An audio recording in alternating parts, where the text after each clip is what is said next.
Hello everyone, you are welcome my YouTube channel wow English guru. और दोस्तों, पहला question मैं आपसे पूछना चाहता हूं कि जब आप किसी जिम को ज्वाइन करते हो तो क्या आप अपनी केवल एक मसल को ट्रेन करते हो? ऐसा बिल्कुल भी नहीं है। आप अपनी सभी मसल्स को ट्रेन करते हो। इसी तरीके से इंग्लिश की भी बहुत सारी मसल्स होती हैं, जिसमें ग्रामर, आपका प्रोनंसिएशन, स्पीकिंग, कॉन्फिडेंस, और इसके अलावा आप कितने तरीके के डेली यूज ऑफ सेंटेंसेस को जानते हो। दोस्तों, बहुत सारे लोग मुझसे क्वेश्चन ये पूछते हैं, क्या ग्रामर इंग्लिश स्पीकिंग के लिए ज़रूरी है?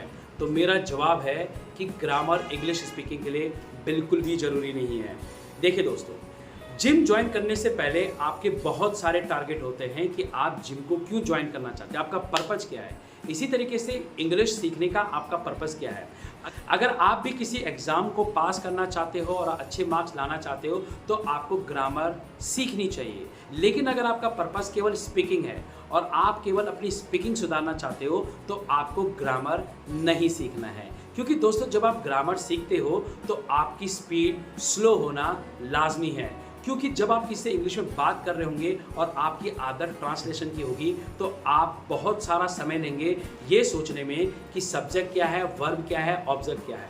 अब क्वेश्चन ये है कि सर, अगर हम ग्रामर नहीं सीखेंगे तो हम सही इंग्लिश बोल रहे हैं या नहीं बोल रहे हैं कैसे पता चलेगा? और क्या हम ग्रामर को अपने आप सीख सकते हैं? बिल्कुल।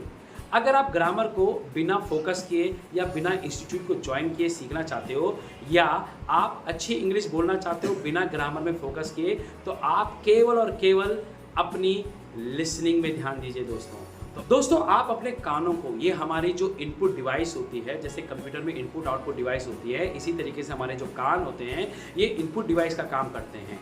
आपको इंग्लिश जितनी ज़्यादा, यानी एज मच एज पॉसिबल आपको इंग्लिश को इन करना पड़ेगा, तभी आप आपकी आउटपुट डिवाइस यानी आप अपने माउथ से इंग्लिश बोल पाओगे। दोस्तों, मैं आपको एग्जांपल देता हूँ। आपके आसपास जो छोटे बच्चे रहते होंगे जो नर्सरी या नर्सरी से नीचे की क्लासेस में पढ़ते हैं, आपने देखा होगा कि वह काफ़ी अच्छी हिंदी बोल लेते हैं, लेकिन वह स्कूल में अभी अल्फ़ाबेट स्ट्रक्चर्स पे काम कर रहे होते हैं। वो अभी अ आ इ ई या ABCD बनाना ही सीख रहे होते हैं, लेकिन वह अच्छी हिंदी बोल लेते हैं दोस्तों। उनको अभी संज्ञा, सर्वनाम, विशेषण इनके बारे में पता भी नहीं है। जैसे कि हमारे जो मम्मी पापा होते हैं वो बिल्कुल भी नहीं जानते कि संज्ञा की परिभाषा क्या है और वो कितने टाइप की होती हैं, लेकिन वो फिर भी हिंदी बोल लेते हैं। इसी तरीके से मैं इंग्लिश की बात करना चाहता हूँ। अगर आप इंग्लिश में नाउन, प्रोनाउन, इसके पीछे ज़्यादा पड़े रहोगे, अगर आप केवल एक ही मसल को ट्रेन करोगे, अगर आप केवल ग्रामर को ही ट्रेन करोगे, तो बाकी चीज़ें आपकी छूट जाएंगी दोस्तों।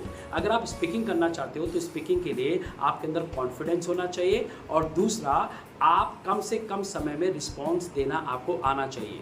अगर आपसे कोई क्वेश्चन पूछता है और अगर आप केवल इन्हीं चीज़ों के बारे में सोचते रहोगे, सब्जेक्ट, वर्ब, कौन सा टेंस है, तो आप इंग्लिश कैसे बोलोगे? और कोई भी इंसान ऐसे आदमी से बात नहीं करना चाहता है जो कि बहुत देर से रिप्लाई करे या रिस्पॉन्स दे। देखिए दोस्तों, जैसे यहाँ पे जो लाइट लगी है, अगर ये लाइट ऑन होने में बहुत ज़्यादा समय लगाएगी तो मैं इस लाइट को यूज़ भी नहीं करूँगा। मैं चाहता हूँ मैं यहाँ से बटन दबाऊँ और इंस्टेंटली लाइट ऑन हो जाए। इसी तरीके से दोस्तों, कभी आप ध्यान से देखिए, अगर आप यूट्यूब में देखेंगे, बहुत सारे यूट्यूबर केवल ग्रामर के पीछे ही पड़े होते हैं और वो आपको ग्रामर के बारे में ही बोलते हैं। इस वजह से आप स्लो हो जाते हैं। आप इंस्टेंटली जवाब नहीं दे सकते हैं। इंस्टेंटली जवाब देना है, और अगर आपको एक ऐसी लाइट बननी है कि बटन ऑन करते ही फट से लाइट जल जाए, आपसे कोई क्वेश्चन पूछे इंग्लिश में और आप जल्दी से जवाब दे दो, तो दोस्तों आपको अपनी लिसनिंग सुधारनी ही पड़ेगी।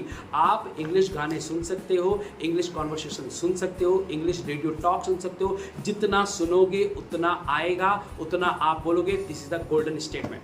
टिप 2 के लिए आपको करना क्या है? Daily use of sentences. Yes दोस्तों, हमारे यूट्यूब चैनल में बहुत सारे ऐसे वीडियोस हैं जिसमें हमने डेली यूज़ ऑफ सेंटेंसेस के बारे में बता रखा है। अगर आप डेली यूज़ ऑफ सेंटेंसेस को अगर आप पढ़ के यूज़ भी करते हो तो इससे भी आपको ग्रामर सीखने की ज़रूरत नहीं पड़ती है, क्योंकि एक ग्रामर स्ट्रक्चर से आप कई तरीके का ग्रामर स्ट्रक्चर बना सकते हैं। जैसे कि अगर मैं आपसे ये कहूँ, जैसे आपने कहीं पे अगर बाय द वे ये सुना है कि डोंट सिट हियर, यहाँ मत बैठो, डोंट सिट हियर, तो आपको इसके ग्रामर में जाने की ज़रूरत नहीं है।